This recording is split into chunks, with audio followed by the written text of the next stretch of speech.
오늘부터 말씀의 제목은 강도의 소굴과 기도의 집이라는 제목으로 오늘부터 토요일까지 그렇게 3번에 걸쳐서 좀 함께 생각을 해보겠습니다. 1934년에 미국이 한 교회가 있었습니다. 그때 당시에 겉으로 보기에는 굉장히 아름다운 고딕 양식의 건물이었고, 또 수백 명의 교인이 있었고, 또 활발한 선교 활동으로 그 도시에서 가장 영향력을 행사했던 교회 가운데 하나입니다. 그런데 2차 세계대전이 끝난 후에 이제 충격적인 사실이 드러나게 됩니다. 이 교회가 선교를 했던 게 아니고 비밀리에 나치를 지원했다라는 거죠. 그들이 예산을 가지고 나치의 무기를 구입하는 데 도움을 주었고, 또 독일계 미국인들의 우월성을 항상 설교로 이렇게 이야기를 했고, 결국에는 이제 이 사실들이 드러나게 되었고, 교회는 문을 닫게 되었고, 건물은 철거되었습니다. 하나님의 하나님의 집이야 할 곳이 그냥 어둠의 소굴이 되어버렸던 거죠. 우리나라도 아픈 역사가 있습니다. 3.1운동 당시에 민족 대표 33인 중에 16명이 개신교 이전했습니다. 이게 이제 한국교회의 자랑스러운 역사 가운데 한 면입니다. 장로교에서 7분, 또 감리교에서 9분 지도자들이 민족의 독립을 위해서 목숨을 걸고 일어섰던 거죠. 그런데 불과 10년이 되지 않아서 1930년대 한국교회의 모습이 완전히 뒤바뀌게 됩니다. 침례교단만을 빼고 모든 교단이 신사참배를 받아들이게 됩니다. 일제에 적극적으로 이제 발벗고 나서기 시작합니다. 예배 때마다 황국 시민으로서 애국을 이제 설교를 하게 되고, 일본 왕이죠. 천황도 아니고 일본 왕이 있는 동쪽을 향해서 절하는 동방 예배까지 이제 하게 됩니다. 더욱 충격적인 일은 1942년에 일어나게 됩니다. 1942년에 어떤 일이 일어나게 되면 교회가 힘을 합쳐서 조선 장로호라는 이름의 전투기를 일본 천황, 다시 말해서 일본 왕에게 다 바치게 됩니다.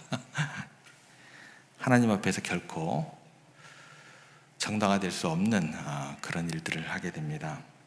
이완용 저리 가라 할 만한 일들을 교회가 하게 됩니다. 역사적인 일들이요, 우리들에게 보여주는 건 뭐냐면, 하나님의 집이 얼마나 쉽게 이렇게 타락할 수 있는지, 우리들의 연약함을 통해서. 겉으로는 예배가 드려지고 찬송이 울려 퍼지는 교회였지만 실상은 전혀 하나님의 뜻과는 맞지 않은 너무나 동떨어진 모습을 보이게 되었다라는 것입니다. 오늘 우리가 읽었던 성전 정화의 사건도 이와 비슷한 이야기입니다. 겉으로는 하나님을 섬기는 거룩한 예배의 장소였던 것 같은데요, 실상은 종교 지도자들의 탐욕을 채우는 그런 장소로 전락해 있었습니다. 예수님께서 이런 실상을 온전하게 알고 드러내시고 바로잡고자 하십니다.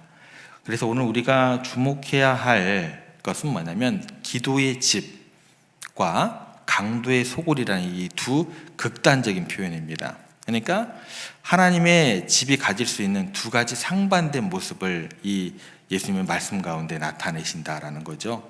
한쪽은 하나님의 임재가 있는 거룩한 기도의 처소이고, 다른 한쪽은 뭘까요? 하나님의 임재가 사라져 버렸습니다. 영광이 떠나가 버렸습니다. 요한계시록으로 하면 뭘까요? 촛대의 촛불이 옮겨간 거예요.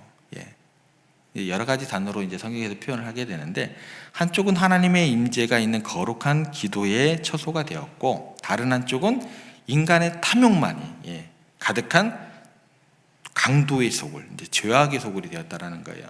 그러면 어떻게 생각을 해봐야 되냐면, 과연 우리는 지금 어느 쪽에 서 있을까라는 그 질문을 이제 던지셔야 돼요. 예수님께서 예루살렘에 입성하신 후에 이제 가장 먼저 성전으로 향하십니다. 11절의 말씀을 보면 여기서 주목해야 할 것은 모든 것을 둘러보셨다라는 거예요. 굉장히 의미심장한 표현입니다. 모든 것을 둘러보셨다. 그러니까 단순한 관찰이 아니에요. 심판자로서 하나님께서, 예수님께서 철저한 점검을 하신다라는 거예요. 모든 것을 둘러보셨다. 성전의 구조물부터 시작해가지고 뭐 제사의 진행 과정, 제사장들의 행동, 백성들의 예배의 태도까지 그 어느 것 하나 주님의 눈길을 피할 길이 없었다라는 거죠. 그런데 그 모든 것들을 살피시고 난 다음에 예수님의 그 눈 가운데, 결론 가운데는 그 충격적이었다라는 거죠. 하나님의 집이라고 불렀던 그곳이 성전이 아니고 어쩌면 예수님의 눈에는 무슨 유명한 관광지, 유원지에 온 것 같이 환정상들의 동전 세는 소리가 들리고 짐승을 파는 상인들의 외침, 막 또 서로 흥정하는 소리들이 가득했던 곳입니다. 그런 모습을 보고 예수님께서 기가 막히시게 된다라는 거죠.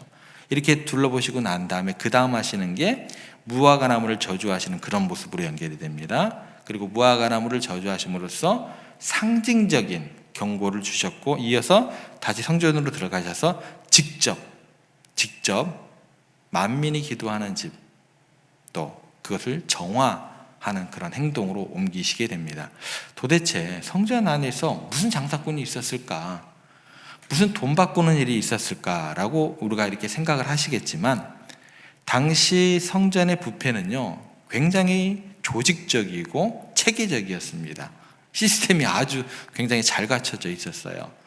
성전 안에서는요 크게 두 종류의 장사가 이루어졌습니다. 하나는 환전이었고, 다른 하나는 재물, 이제 하나님께 바쳐질 그 동물이죠. 재물들을 판매했다. 이 두 가지 장사가 이루어졌다라는 거예요.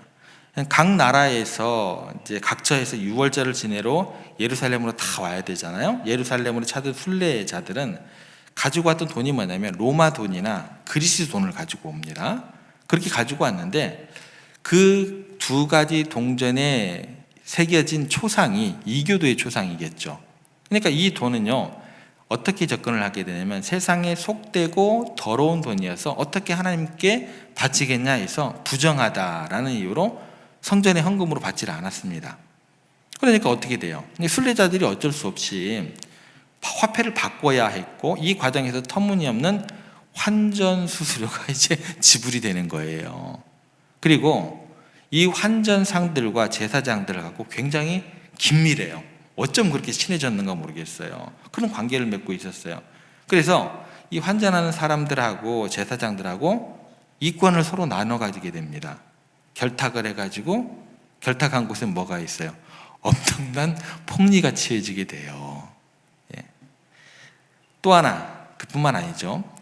제사장들은요 재물 장사꾼들하고 긴밀해요. 또 이 사람들하고도 친합니다.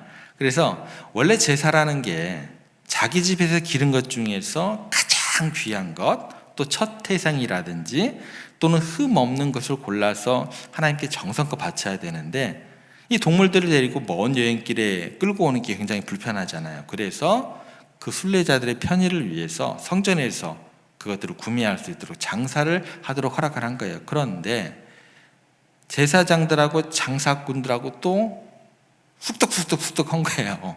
또 결탁을 해가지고 제사장들이 허락한 성전에서 파는 짐승만 제물을 받고 그들이 가지고 온 거 받지 않는 일이 이제 벌어지게 되는 것입니다. 제사장들이 간단하게 얘기하면 되죠. 아무리 귀하게 가지고 조심스럽게 가져왔다고 제사장들이 뭐라고 얘기할까요? 이 양은 흠이 있어. 저 비둘기는 건강하지 않아. 이 한마디면 끝나버리는 거예요. 이렇게 이유를 들어가지고 성전 안에서 파는 재물들만 제사장들이 선별적으로 받아버렸어요. 그 결과 이 재물의 가격이 시중가의 10배, 20배까지 치솟게 됩니다. 예를 들어서 시장에서 한 데나리온, 하루의 품삯입니다. 한 데나리온이라고 하면 한 데나리온에 살 수 있는 비둘기가 성전에서는 20데나리온까지 가게 됩니다. 일반 노동자들의 하루 임금이 한 데나리온을 감안하면 이게 말이 되는 가격이냐는 거예요. 이런 부패의 가장 큰 문제는 누구였어요? 종교 지도자들. 이 주도로 이루어졌다라는 거예요. 제사장들은 상인들로부터 얻은 그런 수익들, 깨끗하지 못하는 수익들을 나눠 가져서 이를 통해서 호화로운 생활을 영위하게 됩니다. 그들은 겉으로는 거룩한 제사장의 복장을 하고 있었어요. 근데 속으로는 어떻게 돼요? 탐욕스러운 장사꾼과 다른 바 없었다라는 것입니다. 종교가 수단이 되어버렸어요. 하나님이 그냥 목적이 아니고 돈벌이 수단이 되어버렸어요. 예배가 그렇게 되어버렸어요. 그렇게 전락하게 되었습니다. 그래서 엄청난 폭리를 취하니까 백성들은 어떻게 돼요? 죽을 지경이 된 거예요. 예배 드리는 것이 너무너무나 힘이 든 거예요. 그래서 그들에게 예배라는 게 더 이상 기쁨이 아닌 게 된 것입니다. 여러분, 예배가 기쁘지 않으면요, 예배 드리지 마세요. 교회는 그렇게 되면 안 돼요. 기쁨이 되셔야 돼요. 예, 어떤 일이 교회에서 일로 여겨지면 안 돼요. 저 그렇게 목회 못합니다. 예, 그러면 안 하는 게 나아요. 그죠? 예, 하지 마세요. 일이 일로 여겨지면 그 일은 안 하는 게 나아요. 예. 예배가요, 이 백성들에게 기쁨이 아닌 게 되는 거예요. 굉장히 무거운 짐이 되어버렸어요. 그래서 어떤 일이 벌어진 줄 아세요? 많은 사람들이 예배를 포기하게 됩니다. 이런 일이 벌어지게 돼요. 이런 일이 진행이 되니까 예수님께서 얼마나 기가 막힙니까? 주님께서 뭐라고 얘기를 하시냐면 17절 말씀 저희들이 같이 한번 읽어보겠습니다. 이에 가르쳐 이르시되 기록된 바 내 집은 만민이 기도하는 집이라 칭함을 받으리라고 하지 아니하였느냐. 너희는 강도의 소굴을 만들었도다 하시매. 강도의 소굴이다 라고 이야기를 하셨어요. 이 강도의 소굴된 이 모습을 보고 주님께서 얼마나 마음이 아프셨겠습니까? 이런 상황 가운데서 그 교회를 가만둬야 돼요? 어떻게 해야 돼요? 정화를 하셔야죠. 주님께서 성전 안에 환전상들의 상을 뒤집어 엎으셔버렸습니다. 비둘기 파는 사람들의 의자를 그냥 엎으셨어요. 예수님께서 하신 이 행동의 깊은 의미를 좀 생각을 해보겠습니다. 환전상들의 상을 엎으신 것은 뭐예요? 불의한 경제적인 착취 끝내겠다는 말씀이에요. 비둘기 파는 자들의 의자를 엎으신 것은 더 큰 의미가 들어지게 됩니다. 비둘기의 그 제물을 드리는 목적은 뭐냐면 가난한 자들을 위한 제물이었어요. 가난한 자들을 위한 제물. 레위기에 보면 양이나 소를 바칠 형편이 되지 않는 사람들은 비둘기를 가져오게 됩니다. 그런데 이 가난한 자들을 위한 규정마저도 이게 뭐가 되는 거예요? 그때 종교 지도자들의 탐욕의 도구로 사용되었다라는 거예요. 적당히 해야지 그것도. 그죠? 적당이란 말도 이게 말도 안 되는 거지만, 그죠? 그런 일이 벌어지게 되었다라는 거예요. 그리고 아무도 기구를 가지고 성전 안으로 다니지 못하게 하시고 라고 16절에 나옵니다. 이거는 성전을요, 이 사람들이요, 그냥 마당말 막 자기들 마음대로 그냥 밟은 거예요. 성전을 막 지름길로 사용하는 거예요. 교회의 목적이 하나님을 예배하고 그런 것이 아니고 뭐 자기들 뭐 놀이터예요, 놀이터. 그런 지름길로 사용하는 행위를 하게 된다는 거예요. 그래서 당시 사람들이 어떤 일을 벌이게 되면 성전 뜰을 통해서 예루살렘 시내 이곳저곳을 오가는 그런 용도로 그 길을 사용했다는 거예요. 성전의 거룩성을 완전히 무시하는 행동을 했다는 거예요. 예배를 드리는 장소가 돼야 되는데 자기들 마당이에요. 완전히. 그렇게 그래서 기구를 가지고 성전 안으로 다니지 못하게 하십니다. 이렇게 성전 정화를 하고 난 이후에 종교 지도자들이 뭔가를 깨달아야 될 거 아닌가요? 무슨 시간이에요? 이 시간 이후에는 회개의 시간. 그죠? 하나님께서 참으시고 인내해 주시는 시간. 이게 마지막 이제 그들에게 주어지는 자비의 기회죠. 예루살렘 성전을 어떻게 해서든지 회개를 통해서 유지할 수 있느냐 없느냐. 그 시간이 주어지게 됩니다. 그런데 이 기회를 철저하게 이제 거부를 하게 됩니다. 오히려 이 사람들이 했던 그 생각의 결정은 뭐냐면, 저 예수님 죽여야겠다. 계획을 세우게 되죠. 11절, 18절에 보면, 11장 18절에 보면. 이러한 결과가 결국은 무서운 결과를 초래하게 됩니다. 예수님 십자가 사건 이후로 약 40년 후에 AD 70년 디도 장군이 와서 예루살렘을 포위를 하게 됩니다. 4개월 동안 싸워요. 4개월 동안 차절하게 공방이 진행되고 난 다음에 성전이 불타올랐고 우리가 아는 대로 돌 위에 돌 하나도 남지 않고 완벽히 이제 파괴되게 됩니다. 예수님의 예언대로 회개하지 않은 그 성전의 운명은요, 비참한 종말을 맞이하게 됩니다. 하나님의 경고와 자비를 무시할 때 그 결과는 돌이킬 수 없는 것임을 우리가 기억해야 할 것입니다. 오늘 본문에서 우리가 처음에 시작할 때 어떤 단어에 주의를 했죠? 주님께서 성전을 친히 다 둘러보셨다라는 그 구절 생각나시죠? 그런 표현이 있습니다. 만약에 그러면 이렇게 접근을 해볼게요. 주님께서 이 땅의 교회들을 둘러보시면 어떨까요? 이제 이 질문이 우리들에게 이제 심각하게 다가오는 거예요. 우리 교회를 둘러보시면 어떨까요? 남성교회 모임들, 남성교회 회원들이 나누는 그 대화의 내용들, 또 여전도 회원들이 나누는 그런 대화들, 그런 어떤 일들, 우리가 드리는 헌금의 그 마음은 어떠한지, 정말 순수한 감사와 헌신의 마음으로 우리가 드리고 있는지, 아니면 주차장에서 드리는 그 헌신들, 아니면 또 식당에서 섬기는 수고들, 아니면 또 찬양대원들의 찬양하는 그 마음의 자세들, 이 모든 것이 정말 진정으로 주님을 향한 것인지 우리가 돌아봐야 할 것이다라는 것입니다. 그랬을 때 우리가 근본적인 질문을 해야 된다라는 것입니다. 우리 교회는, 이 땅의 교회들은 정말 기도하는 집일까? 아니면 다른 어떤 것이 되어가고 있을까? 아니면 정말 안타깝게도 강도의 소굴이 되어가고 있을까? 물론 대부분의 성도들은요, 우리 교회가 강도의 소굴과는 거리가 멀다고 생각을 할 것입니다. 저도 그렇게 믿고 싶습니다. 그런데 우리는 항상 이러한 위험에 노출되어 있다는 사실을 기억하셔야 돼요. 영적 순수성, 이것은요, 한순간의 방심으로 무너질 수 있기 때문이다라는 것입니다. 성전 정화의 사건, 오늘 우리에게 무엇을 이야기하고 있는 것일까?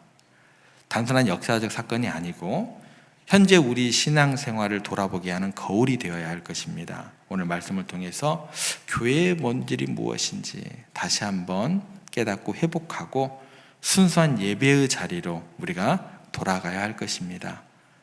예배당의 크기, 또 프로그램의 다양성 중요하지 않아요. 중요하지 않습니다.